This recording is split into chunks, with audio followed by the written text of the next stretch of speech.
acontecimentos Todo o processo da na Itália. Itália. Ele já morava lá, veio visitar aqui a família e quando ele voltou estava pronto o quadro. Então o Flávio Fontana acompanhou isso integralmente. Aí eu perguntei para ele, e aí como é que está a situação hoje? Bom dia. E ele escreve o seguinte, mas veja a condição que ele colocou, né? Oi, tá melhorando. Já deixam sair para caminhar, passear, só não pode sair do estado. Tá? Sim, Já sim, deixam sim. sair para caminhar, passear. Mortos caiu para menos de 200, mas ainda é bastante. As UTIs estão mais vazias. Mas também, depois de 60 dias de quarentena, e olha, foi quarentena mesmo, o pessoal não podia sair. Sim, sim, na Era o Itália mínimo. foi terrível. 60, não, mas é tempo, isso é uma questão de tempo.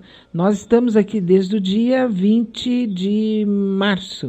Né? Março, sim, sim. Então nós temos abril, maio, estamos fechando agora em maio, dia 20, nós estamos fechando 60 dias. 60 Vamos dias. botar assim para não quebrar, né? Nós estamos 60 dias. Com o Brasil do tamanho que é e com as diferenças de sinalização, como tu mesmo que estava colocando. Quer dizer, o presidente, eu duvido que ele use máscara, mesmo sendo proibido, eu duvido por causa da natureza dele e o que ele quer passar de super-herói e tal, ele não vai usar máscara. Então ele passa. Então nós temos várias posições e o povo na rua tentando, sabe, se cuidando. Eu vi uma entrevista também com 3 ex-ministros, o Mandetta, o Humberto Costa e o Osmar Terra. O Osmar Terra defende aquela linha dele, só completamente bobajada. infeliz, Só mentira. achando que isso é uma coisa sinceridade, né? E o Mandetta dizia o seguinte: como o Brasil é um país continental, ou seja, tem regiões que vão ter ciclos em períodos diferentes. Exatamente. Eles já esperavam esse ciclo mais contundente em algumas regiões metropolitanas, como São Paulo, Rio de Janeiro, Minas Gerais e o Norte.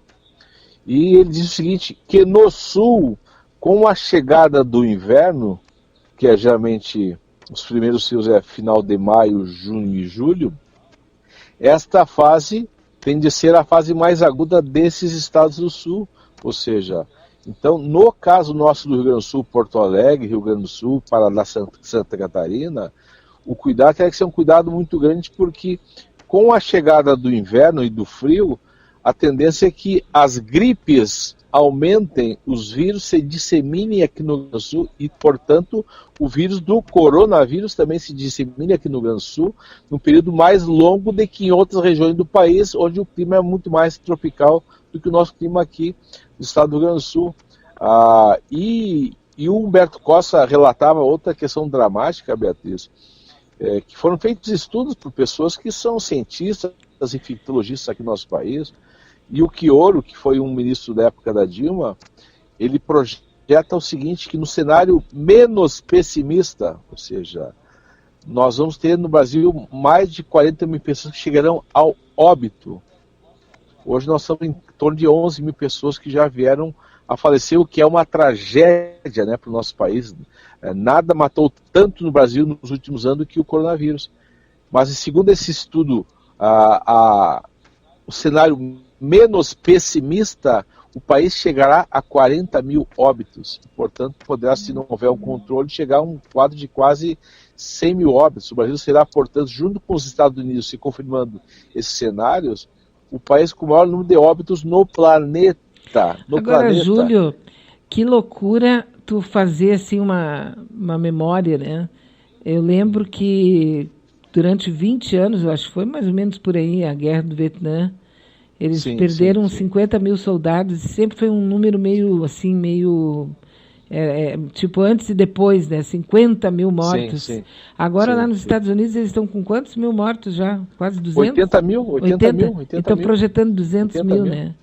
E é uma coisa assim, parece que não... Isso em 6 meses, em 4 meses. 4 meses. E o que as pessoas não entendem também é o seguinte, né, Beatriz? Uma vacina tu não produz da noite para o dia. Não. Até tu produzir a vacina, tu testar a vacina ser reconhecida pelos órgãos de saúde internacional, você leva aí, sei lá, 1 ano, 2 anos. Se for tudo rápido, leva 1 ano. Então, mas ontem eu ouvi o seguinte, já existe um remédio para o Sim. coronavírus. Já foi desenvolvido esse remédio, estaria Certo. nas mãos de um laboratório para receber a autorização do FDA Sim. para poder botar no mercado. Quer dizer, eles já têm o remédio, mas eles só vão botar no mercado depois que eles tiverem a autorização, Sim, o sim. Tem que direito, ter a certificação. a certificação para ninguém poder fazer igual, aquela coisa toda, né? Quer dizer, Certo. ele já tem o remédio. A patente, né? A patente, Eles né? querem a patente, exatamente. Eles querem a patente para daí então lançar no mercado. Olha que coisa mais satânica isso. Porque eles têm um sangue frio, é um sangue de réptil, né? Tu esperar, eu quero a patente porque eu vou ganhar muito dinheiro com isso aqui. Então, mas vão morrer 50 mil. Eu conheço, entende? É muito reptiliano o negócio. Tu te lembra, Beatriz, nos anos 70, anos 80, os americanos nos chamavam de cucarachas, Uhum. que são baratas, né? Sim. Por causa que acontecia tanta coisa no Brasil e nós não reagíamos. Eles diziam que nós é que tínhamos sangue frio, ou seja, tinha pobreza, tinha ditadura, tinha repressão, tinha fome e as pessoas não reagiam. Agora, na verdade, os cucarachas são eles, né? Bah, mas olha, bota cucaracha nisso. Os cucarachas são eles, ou seja, a preocupação deles não é que a vacina ou o remédio chegue nas pessoas para manter a vida viva. A preocupação deles é ter a patente para poder ter o lucro, o ganho com a venda da vacina, com a venda do remédio. Imagina, ou seja, que sociedade é essa, Beatriz Fagundes, teus ouvintes, que nós vivemos, aonde numa crise mundial, onde existe um vírus que matou mais de 300 mil pessoas no planeta, tem mais de 4 milhões de pessoas infectadas em todo o planeta, e as pessoas que estão comprando a patente, os grandes laboratórios mundiais, estão mais preocupados com a garantia do certificado e do lucro dele do que do remédio e a vacina chegar nas pessoas para manter a vida viva. Que sociedade é essa que nós estamos vivendo, Beatriz? Lamentável. Talvez a gente vai ter que encontrar um tipo meio termo, né? Porque a gente está em mudança, tá. Ninguém vai querer voltar à década de 30, 70, porque não vai voltar. Sim. Agora, o que vai se colocar no lugar? Agora há pouco eu estava comentando aqui, Júlio. Sim. É difícil ser político nesse horário, nesse tempo. Sim. O que tu vai prometer se tu não sabe? Eu vou trazer saúde, vou trazer educação. Não se pode abrir não se pode abrir. Batalha difícil. A promessa. Mas Beatriz, assim, eu acho que tem duas coisas que são fundamentais. A primeira é a seguinte, assim, é o aprendizado da própria esquerda aqui em Porto Alegre. Sim. Ou seja, a tese do cobertor curto, que o Olívio Dutra fala muito sobre isso, ou seja, quando tu não tem recurso para tudo, tu faz o quê? O que é Tu possível. decide sozinho ou tu consulta as pessoas para as pessoas elas decidirem o que é prioritário naquele momento. Uhum. Nós vamos ter que voltar a ter instrumentos de participação popular. E olha, isso é assim, não tem outra coisa para botar no lugar. São as comunidades, inclusive de rua, sabe?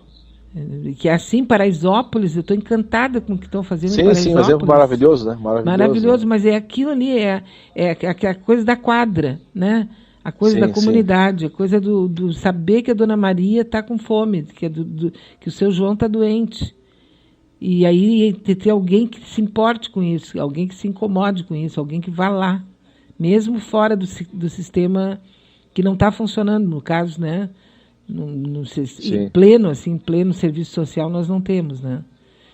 E outro exemplo, Beatriz, que eu acho que também tem que estar para a gente nessa nossa avaliação, é o seguinte, assim, ó, depois da Segunda Guerra Mundial, a Alemanha, a Itália, o próprio Japão foram destruídos, né? Militarmente, economicamente e socialmente.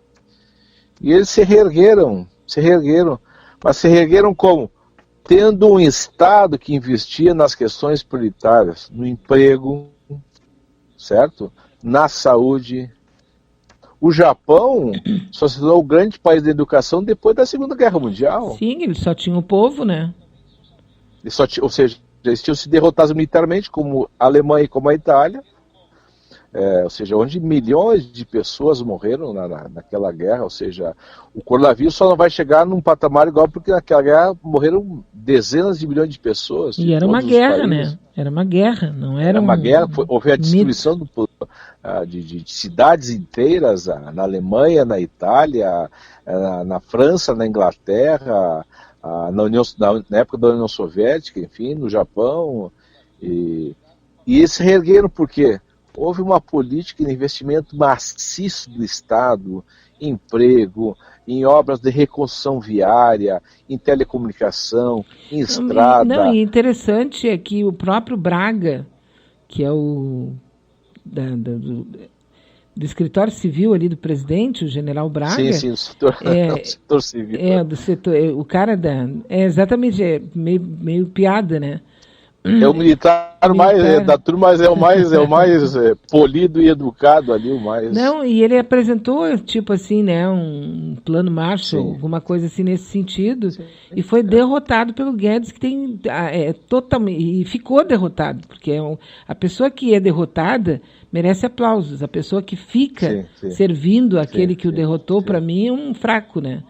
E ele poderia ter saído, então. Porque o que ele queria era mais ou menos nesse caminho, não estou dizendo que era a mesma coisa, mas que o caminho era esse, né? Vai ter que ser isso, não tem jeito, ou seja... Sim, mas enquanto isso eles estão saqueando, né? A sociedade vai estar descapitalizada, sem recurso. As empresas demitindo, quebradas. O pequeno comerciante, o pequeno negócio também com dificuldades extraordinárias. Então, de onde é que vai ser o recurso? É do Estado, e não tem jeito. O Estado terá que se endividar, pensar na recuperação no longo prazo para poder retomar obras fundamentais em comunicação, em energia, em estrada, depois de uma guerra, educação. Né? Exatamente, nós temos que enxergar a reconstrução dos países como se fosse um processo posterior a uma grande guerra mundial. Que isso foi o Macron que falou, te lembra, Beatriz? Logo no começo, o Macron falou o seguinte: estamos em guerra, não contra um país, não contra o exército, mas uma guerra sanitária. Contra um ET, né? Ou seja, como se fosse um ET que está afetando as economias, destruindo os países. Não, e o detalhe, assim, as pessoas estão brincando, mas já apareceram de novo casos lá em Wuhan, né? A Alemanha já está. Eles estão esperando uma segunda onda na Europa, e agora surgiram 3 casos de coronavírus bem complicados em Nova York, que é o inchaço dos vasos sanguíneos e problemas cardíacos gravíssimos em crianças. Sim. Eu li a última entrevista do Netanyahu, que é o primeiro-ministro de Israel, que é do Likud, que é um partido conservador. Ele dizendo o seguinte: se houver uma segunda onda do coronavírus, de um vírus parecido, estará colocado em xeque a própria permanência da humanidade. Ou seja, claro que existe um exagero na fala dele, né, Beatriz? Mas, ou seja, nós estamos diante de um inimigo que é um inimigo invisível.